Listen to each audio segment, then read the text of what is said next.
खुशामदीद नाजरीन, आप देख रहे हैं हिंदुस्तान डेली के लिए मुंबई से ब्यूरो रिपोर्ट। नाजरीन, मुंबई से हिजाब का मामला निकलकर जब सुप्रीम कोर्ट पहुंचा और सुप्रीम कोर्ट का आदेश निकल कर आया, इस फैसले से मुस्लिम बच्चियों के बीच में खुशी का माहौल नजर आया। दरअसल हुआ कुछ यूं कि पीठ ने कहा कि अगर कॉलेज का इरादा छात्राओं की धार्मिक आस्था के प्रदर्शन पर रोक लगाना था तो उसने तिलक और बिंदी पर प्रतिबंध क्यों नहीं लगाया। कोर्ट ने कहा कि लड़कियों को कक्षा में बुर्का पहनने और परिसर में कोई भी धार्मिक गतिविधि की अनुमति नहीं दी जाएगी। दरअसल सुप्रीम कोर्ट ने मुंबई कॉलेज बुर्का मामले में फैसला सुना दिया है।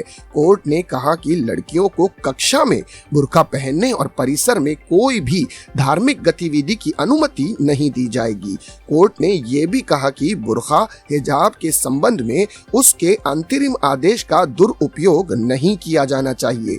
मामले में मुंबई कॉलेज को दुरुपयोग की स्थिति में अदालत का रुख करने की छूट दी है। इसके साथ ही कोर्ट ने मुंबई के एक कॉलेज के उस आदेश पर अधिकांश रोक लगाई जिसमें परिसर में हिजाब, बुर्का, टोपी, नकाब पहनने पर प्रतिबंध लगाया गया था। इसके साथ ही कॉलेज में हिजाब, बुर्का पहनने पर प्रतिबंध संबंधी हाई कोर्ट के फैसले को चुनौती देने वाली याचिका पर सुनवाई करते हुए मुंबई की एजुकेशनल सोसाइटी से जवाब मांगा है। सुप्रीम कोर्ट ने यह भी कहा कि संस्थान छात्राओं पर अपनी पसंद को नहीं थोप सकते।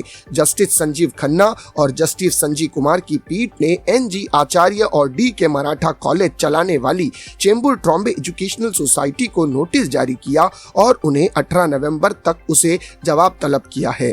पीठ ने मुस्लिम छात्राओं के लिए ड्रेस कोड को लेकर जन्मे नए विवाद के केंद्र में आए कॉलेज प्रशासन से कहा, छात्राओं को यह चयन करने की आजादी होनी चाहिए कि वे क्या पहने और कॉलेज पर उन पर दबाव डालना नहीं सकता। यह दुर्भाग्यपूर्ण है कि आपको अचानक पता चलता है कि देश में कई धर्म है। पीठ ने कहा कि अगर कॉलेज का इरादा छात्राओं की धार्मिक आस्था के प्रदर्शन पर रोक लगाना था तो उसने तिलक और बिंदी पर प्रतिबंध क्यों नहीं लगाया। कोर्ट ने एजुकेशनल सोसाइटी की ओर से पेश वरिष्ठ वकील माधवी दीवान से पूछा कि क्या छात्राओं के नाम से उनकी धार्मिक पहचान उजागर नहीं होती। हालांकि पीठ ने कहा कि छात्राओं को कक्षा के अंदर बुर्का पहनने की अनुमति नहीं दी जा सकती और ना ही परिसर में किसी भी धार्मिक गतिविधि की अनुमति दी जा सकती है।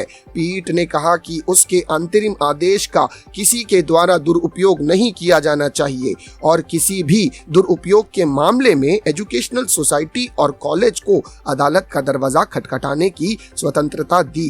कोर्ट ने परिसर के अंदर हिजाब, बुर्का और नकाब पर प्रतिबंध लगाने के कॉलेज के फैसले को बरकरार रखने वाले बंबई उच्च न्यायालय के फैसले को चुनौती देने वाली याचिका पर सुनवाई कर रहा की है।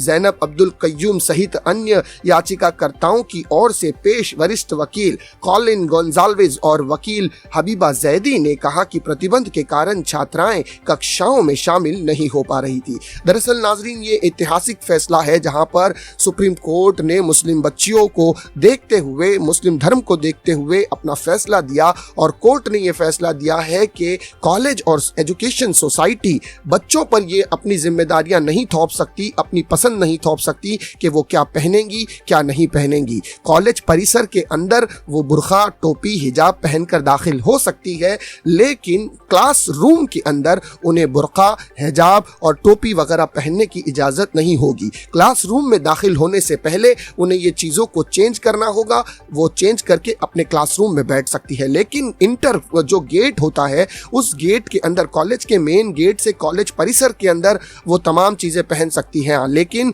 किसी भी तरह की धार्मिक गतिविधि वो नहीं कर सकती। अगर वो ऐसा करती है तो कॉलेज और मैनेजमेंट को ये पूरा अधिकार होगा कि वो उनके खिलाफ एक्शन लेकर कोर्ट का दरवाजा खटखटा सकते हैं। फिलहाल नाजरीन, इस फैसले से मुस्लिम बच्चियों के बीच में खुशी की लहर देखी जा रही है। जो बुर्का पहनकर कॉलेज जाया करती थी, उनके बीच बड़े खुशी का माहौल है, उनके परिवार के बीच में खुशी का माहौल है कि उनकी बच्चियां घर से लेकर कॉलेज तक हिजाब में जाएं जाएंगी, बुरखे में जाएंगी और नकाब में होंगी। कॉलेज के क्लासरूम के अंदर भले ही वो हिजाब बुरका ना पहन पाए, लेकिन क्लास का जो परिसर है, जो कॉलेज का जो परिसर है, उसके अंदर वो पहन सकती है। तो एक ऐतिहासिक फैसला यहाँ पर नाजरीन कोर्ट ने सुनाया है। इस फैसले की सराहना की जा रही है, खासकर मुस्लिम तबके की ओर से। फिलहाल नाजरीन अब तक के लिए इतना ही। इसी तरह की खबरों के लिए चैनल को सब्सक्राइब करें। मैं सिराज शेख, हिंदुस्तान डेली से फिर मिलूंगा किसी अगली खबर के साथ। तब तक के लिए जय हिंद।